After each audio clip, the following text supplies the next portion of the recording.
Hello everyone, welcome to our channel the learning zone. यहाँ पे हम लोग द हिंदू न्यूज़पेपर से 10 इम्पॉर्टेंट वर्ड्स रोज़ सीखते हैं जो कि हमारे वोकैब को इंक्रीज़ करता है और हमारे एग्ज़ाम के लिए बहुत ही इम्पॉर्टेंट है। तो अगर आप मेरे चैनल पे न्यू आए हैं तो मेरे चैनल को सब्सक्राइब कर लें और इस वीडियो को लाइक कर दें और मेरे चैनल में अवेलेबल जितने भी वोकैब की सीरीज़ है उन्हें पूरे देखें, जिससे आपके एग्ज़ाम के लिए वोकैब की जो सेक्शन है वो कंप्लीट हो जाएगी और वहाँ से आपको 1-2 मार्क्स के क्वेश्चन तो ज़रूर ही मिलेंगे। क्योंकि हिंदी न्यूज़पेपर हमारे एग्ज़ाम, किसी भी एग्ज़ाम, जितने भी कॉम्पिटिटिव एग्ज़ाम होता है या हमारे इंग्लिश इन्हेंस करने के लिए इन्फेक्शियस, जो कि एक एडजेक्टिव है। इन्फेक्शियस क्या है? एक एडजेक्टिव, जिसे हिंदी में क्या कहते हैं? सम्मोहक। सम्मोहक मीन्स इररेसिस्टिबल। इररेसिस्टिबल इंग्लिश में कहते हैं उसे। और अब इसका सिनोनिम्स देखते हैं। तो सिनोनिम्स क्या है इसका? Compiling, contagious. कंटाजियस तो कंटाजियस हमारे आजकल के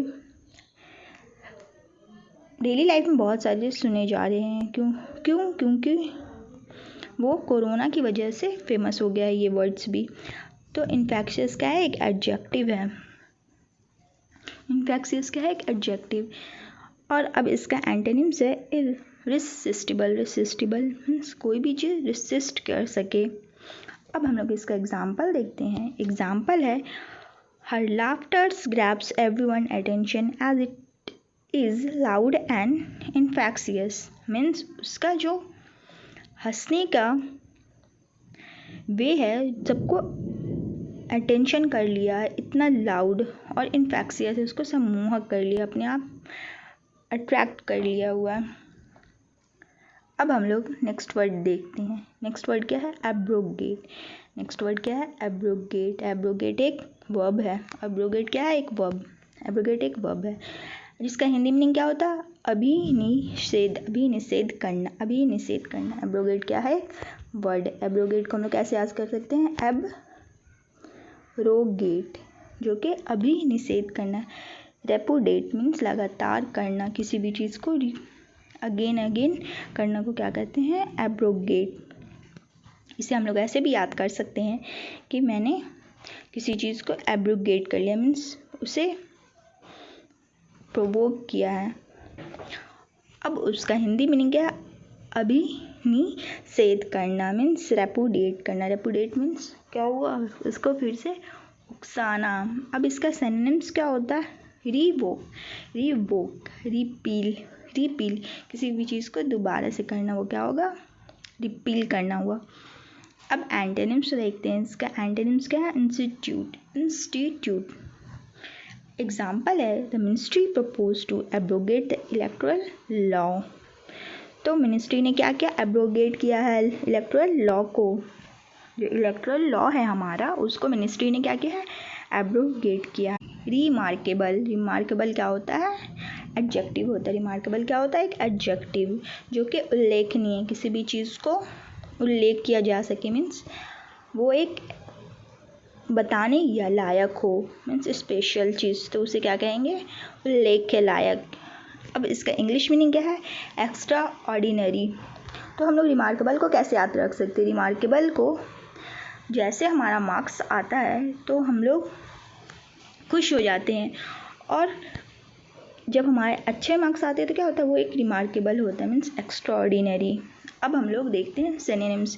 तो सिनोनिम्स है इसका है एक्सेप्शनल, अमेजिंग। सिनोनिम्स क्या है? एक्सेप्शनल मीन्स उसके जैसा कोई दूसरा नहीं किया गया हो। अब इसका एंटोनिम्स देखते हैं, और एक और सिनोनिम्स है इसका अमेजिंग। अमेजिंग जो कि बहुत अच्छा। एंटोनिम्स है ऑर्डिनरी, तो जो रिमार्केबल ना हो, जिसे हम लोग याद नहीं करते हैं, जैसे ऑर्डिनरी चीज़ है, जो कॉमन चीज़ होता है उसे हम लोग तो याद नहीं ना करते हैं, वो क्या हुआ? ऑर्डिनरी। एग्जाम्पल देखते हैं हम लोग इसका। एग्जाम्पल है, both of us reaching at a place at the same time was a remarkable coincidence. हम लोग जब दो लोग एक साथ मिलते हैं कोइंसिडेंटली, तो वो क्या होता है? रिमार्केबल होता है, एक ही प्लेस में। तो क्या है? कोइंसिडेंटली हम लोग किसी फ्रेंड से मिल जाते हैं तो हम लोग को कितनी खुशी होती है, जो डेली लाइफ में नहीं होती। तो उसे क्या कहेंगे हम लोग? रिमार्केबल कहेंगे। हमारा नेक्स्ट वर्ड है नेफेरियस। नेफेरियस, नेफेरियस का एक एडजेक्टिव, नेफेरियस का एक एडजेक्टिव जो कि यूज़ होता है ज़्यादातर नफ़रत के लिए। नेफेरियस को हम लोग कैसे याद कर सकते हैं? नफ़रत। नेफेरियस को हम लोग कैसे याद कर सकते हैं? नफ़रत के। जब हम लोग को किसी से नफ़रत होता है तो हम लोग उसे क्या कहेंगे? नेफेरियस। तो ये हमारा ट्रिक है याद करने का। अब इसका हिंदी मीनिंग क्या होता है? कुटिल। कुटिल, और इंग्लिश में हम लोग क्या बोल देंगे? विग्ड। इंग्लिश में क्या बोलेंगे हम लोग? विग्ड। इसका एंटोनिम्स है गुड। इसका एंटोनिम्स क्या है? गुड मीन्स अच्छा। जब कुछ बुरा होता है उसे हम लोग क्या कहते हैं? नेफेरियस मीन्स नफरत लायक, बुरा, जिसे हम लोग पसंद नहीं करते हैं। एग्जाम्पल देखते हैं अब हम लोग इसका। The nefarious activities of organised crime syndicates. तो नेफेरियस मीन्स नफरत वाले जो एक्टिविटीज़ हैं उससे क्या होता है? एक क्राइम हो जाता है। जब हम लोग किसी भी चीज़ से नफ़रत वाले काम करते हैं मीन्स गुनाह करते हैं तो वो क्या होता है? क्राइम हो जाता है। हमारा नेक्स्ट वर्ड है नर्चर। नर्चर क्या है? एक वर्ब है। नर्चर क्या है? एक वर्ब। उसे हम लोग कैसे याद करेंगे? नर्सरी से। जब हम लोग बड़े होते हैं तो हम लोग को क्या कहा जाता है? नेचर मीन्स खुद से ग्रो अप करना, उसे क्या कहते हैं? नर्चर मीन्स किसी की सेवा करना, किसी का ख्याल रखना बड़े होने में, प्रोग्रेसिव होने में। तो इसका हिंदी मीनिंग क्या है? पालन पोषण करना, नर्चर करना। हम छोटे से प्लांट को क्या करते हैं? नर्चर। वहाँ क्या होता है? इसीलिए हम लोग उसे क्या कहते हैं? नर्सरी। वहाँ छोटे से प्लांट्स को बड़े किया जाता है तो वो नर्सरी हो जाता है, जिसका पालन पोषण किया जाता है। अब इसका हिंदी मीनिंग है ब्रिंग अप। जो ब्रिंग अप हम लोग को याद रखना अपनी डेली लाइफ की एक्टिविटीज़ के लिए, क्योंकि हमें बताना होता है कि हमारे ब्रिंग अप कहाँ हुआ, हम लोग को कहाँ पालन पोषण किया गया, किसने हमें पालन पोषण किया। अब हम लोग इसका सिनोनिम्स देखते हैं। Take care of, look after means किसी भी चीज़ का ख्याल रखना या किसी भी चीज़ पे ध्यान देना। अब इसका एंटोनिम्स देखते हैं हम लोग। एंटोनिम्स है neglect. Neglect, we are neglecting something, that is the antonyms of nurture. Let's see example. I am nurtured by my parents in a close knit family. Means मेरा पालन पोषण किया गया है मेरे पेरेंट्स के द्वारा, जो कि क्लोज निट फैमिली थी, मीन्स बहुत ही अच्छी फैमिली थी। हमारा नेक्स्ट वर्ड है आज का इंसाइट। इंसाइट क्या है? नाउन है। इंसाइट क्या है? एक नाउन, जिसे क्या कहते हैं? अंतर्ज्ञान। अंतर्ज्ञान जो कि इंस्टीट्यूशन होता है, हमारे अंदर की भावनाएं। अब इसका सिनोनिम्स देखते हैं हम लोग। सिनोनिम्स क्या है? परसेप्शन। परसेप्शन, परसेप्शन होता है किसी भी चीज़ के, हम लोग जब एक व्यू बना लेते हैं, एक उसके तरफ अवेयरनेस होता है, वो क्या होता है? परसेप्शन। अपना ख्याल रखना, अपना ख्याल देना, किसी भी पॉइंट ऑफ व्यू देना, वो क्या होगा? परसेप्शन। उसका नेक्स्ट सिनोनिम्स है अवेयरनेस। अवेयरनेस। अब हम लोग इसका एंटोनिम्स देखते हैं। एंटोनिम्स क्या है? ऑब्स्टिट्यूशन। ऑब्स्टिट्यूनेंस मीन्स क्या? ऑब्स्टिट्यूनेंस क्या हुआ? जब हम लोग किसी चीज़ पे केयरलेस हो जाते हैं, वो क्या होता है? ऑब्स्टिट्यूनेंस होता है। तो हम लोग को इसको इस तरह याद रखना है कि इनसाइट क्या हुआ? हमारा एक परसेप्शन जो हमारे अंदर से आता है। अब हम लोग इसका एग्जाम्पल देखते हैं। His mind rose to previously unattainable heights of insights. उसका माइंड क्या हो गया था? अनअटेनेबल मीन्स प्रेजेंट नहीं था, एक हद तक उसके इंस्टीट्यूशन चले गए थे। अब हम लोग नेक्स्ट वर्ड देखते हैं जो कि है एग्रेसिव। नेक्स्ट वर्ड क्या है हमारा? एग्रेसिव, जो कि एडजेक्टिव है। एग्रेसिव क्या होता है? मुखर, मूर्ख, सॉरी, वो क्या होगा? मुखर, जो कि असर्टिव होता है। एग्रेसिव क्या होता है? किसी भी चीज़ को हम लोग फोर्सफुली करते हैं, ये पता नहीं क्या वर्ड है, बट एग्रेसिव क्या होता है? एक किसी भी चीज़ के लिए हम लोग अपने जान लगा देते, वो क्या होता है? एग्रेसिव होता है। और उसका सिनोनिम्स क्या है? वो है फोर्सफुल, कॉम्पिटिटिव। फोर्सफुल और कॉम्पिटिटिव। अब हम लोग इसका एंटोनिम्स देखते हैं। एंटोनिम्स क्या है? सबमिसिव। सबमिसिव एंटोनिम्स क्या है? सबमिसिव। हम लोग एग्जाम्पल देखते हैं इसका। We need more growth to pursue our aggressive execution strategy. We need more growth to pursue our aggressive execution strategy. Means हम लोग क्या करते हैं, अपने ग्रोथ के लिए एग्रेसिव करते हैं, स्ट्रैटेजी बनाते हैं जिससे हमारा ग्रोथ हो सके, क्योंकि अभी हमारा बहुत सारी कंपटीशन लेवल इंक्रीज़ हो गई है। तो हम लोग क्या करते हैं, खुद को एग्रेसिव कर लेते हैं, खुद को फोर्स लगाते हैं कि हाँ अब मुझे ये तैयारी करनी है। तो क्या हुआ, एग्रेसिव।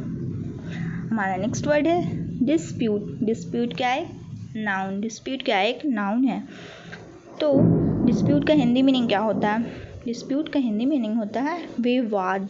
डिस्प्यूट, जब डिस्प्यूट क्या हुआ, डिस्प्यूट को हम लोग कैसे याद रखेंगे, डिस मीन्स किसी चीज़ से गलत, और प्यूट जब हम लोग एक दूसरे को मारते हैं, पटकते हैं, तो विवाद होता है ना, तो हम लोग इसको ऐसे भी याद रख सकते हैं। तो डिस्प्यूट का इंग्लिश मीनिंग होता है डिबेट, मीन्स किसी भी चीज़ से विवाद करना, डिबेट करना, लड़ना। इसका सिनोनिम्स है discuss, discourage. Discuss and discourage, किसी भी दो लोग से जब दो लोग में होगा तो वो होगा डिस्कशन, और डिस्कोर्स जब दो लोग की अनबन होंगी। अब इसका एंटोनिम्स देखते हैं, एग्रीमेंट। जब हम लोग दो चीज़ की सहमति से बात करते हैं वो क्या होता है, एग्रीमेंट। इसका एग्जाम्पल है there is territorial dispute between the two countries. तो हमारे दो टेरिटोरियल डिस्प्यूट है, मीन्स विवाद है, जो हम लोग मतभेद हो जाता है दो कंट्रीज़ में, तो उसको क्या कहते हैं, डिस्प्यूट होना। ये वर्ड ज़्यादातर कंट्रीज़ के लिए यूज़ किया जाता है पेपर्स में। हमारा नेक्स्ट वर्ड है एस्केलेट। एस्केलेट क्या है, एक वर्ब है। एस्केलेट क्या है, एक वर्ब। एस्केलेट क्या है, एक वर्ब, जिसका हिंदी मीनिंग क्या होता है, तीव्र करना, किसी भी चीज़ को इंक्रीज़ करना एस्केलेट है। इसे हम लोग कैसे याद कर सकते हैं, हम लोग मॉल जाते हैं तो क्या होता है, एस्केलेटर होता है वहाँ, वो क्या करता है, हम लोग को ऊपर से नीचे से ऊपर ले जाता है, या तो ऊपर से नीचे ले आता है, मीन्स हमें एक वे देता है बढ़ने का आगे। तो वो क्या हुआ है, उसका इंग्लिश मीनिंग क्या है, सोर, आगे की तरफ बढ़ना तीव्रता से। अब इसका सिनोनिम्स देखते हैं। सिनोनिम्स क्या है, रॉकेट और शूटअप। रॉकेट और शूटअप, रॉकेट और शूटअप। एंटोनिम्स क्या है, प्लैंग। एग्जाम्पल देखते हैं अब हम लोग। The price of tickets escalate suddenly and repeatedly. क्या हो रहा, टिकट का प्राइस क्या हो रहा है, एस्केलेट हो रहा है, मीन्स तीव्रता से बढ़ रहा है अचानक से। तो इससे हम लोग कैसे याद रखेंगे, एस्केलेट। हमारा नेक्स्ट वर्ड है ट्रांसक्रिप्ट। ट्रांसक्रिप्ट क्या है, एक नाउन है। ट्रांसक्रिप्ट क्या है, एक नाउन है। ट्रांसक्रिप्ट क्या है, एक नाउन है, जो कि कब यूज़ होता है, हम लोग ट्रांसक्रिप्ट कब यूज़ करते हैं, जब जहाँ पे किसी भी चीज़ की लिखने की बात हो। स्क्रिप्ट क्या हुआ, लिखावट, तो उसे क्या कहते हैं, रिटन वर्जन। किसी भी चीज़ को लिखावट को हम लोग क्या कहते हैं, ट्रांसक्रिप्ट। प्रतिलिपि मीन्स किसी भी चीज़ को लिखा हुआ को क्या कहेंगे, प्रतिलिपि, ट्रांसक्रिप्ट हो गया वो। अब इसका सिनोनिम्स देखते हैं, कॉपी, प्रिंटेड, वर्जन। ट्रांसक्रिप्ट का सिनोनिम्स क्या हुआ, कॉपी, प्रिंटेड, वर्जन, किसी भी चीज़ का लिखा हुआ। एंटोनिम्स है ओरिजिनल। तो हम लोग लिखते हैं कभी भी तो कोई भी चीज़ को देख के लिखा हुआ वो क्या हुआ, ट्रांसक्रिप्ट। और उसका ओरिजिनल क्या होता है, अपोजिट वर्ड। एग्जाम्पल देखते हैं हम लोग। A word for words transcript comes with each step. Means each step का क्या है, ट्रांसक्रिप्ट क्या हुआ, लिखावट है। सो ये था आज का हमारा 10 important vocab for English section, जो कि हमारे इंग्लिश के लिए बहुत ही इम्पॉर्टेंट है, हमारे बैंकिंग एग्ज़ाम्स के लिए और अदर एग्ज़ाम के लिए। और आप लोग ये 10 वर्ड्स डेली अपने नोटबुक पे नोट करते जाएंगे, जो कि आपके वोकैब के लिए बहुत ही इम्पॉर्टेंट होगा। उम्मीद करती हूँ आप लोग ने वीडियो का पूरा अंत तक देखा होगा, और किसी को भी वीडियो में कोई भी प्रॉब्लम हो तो वो मुझे कमेंट सेक्शन में पूछ सकते हैं। अगर किसी को कोई भी वर्ड नहीं समझ में आया हो तो कमेंट कर सकते हैं। और मेरे इस वीडियो को पूरा देखने के लिए शुक्रिया, और मेरे इस चैनल को लाइक कर ले और अपने फ्रेंड्स के साथ शेयर कर ले, जिससे उनकी भी वोकैब इम्प्रूव हो जाए। Thank you.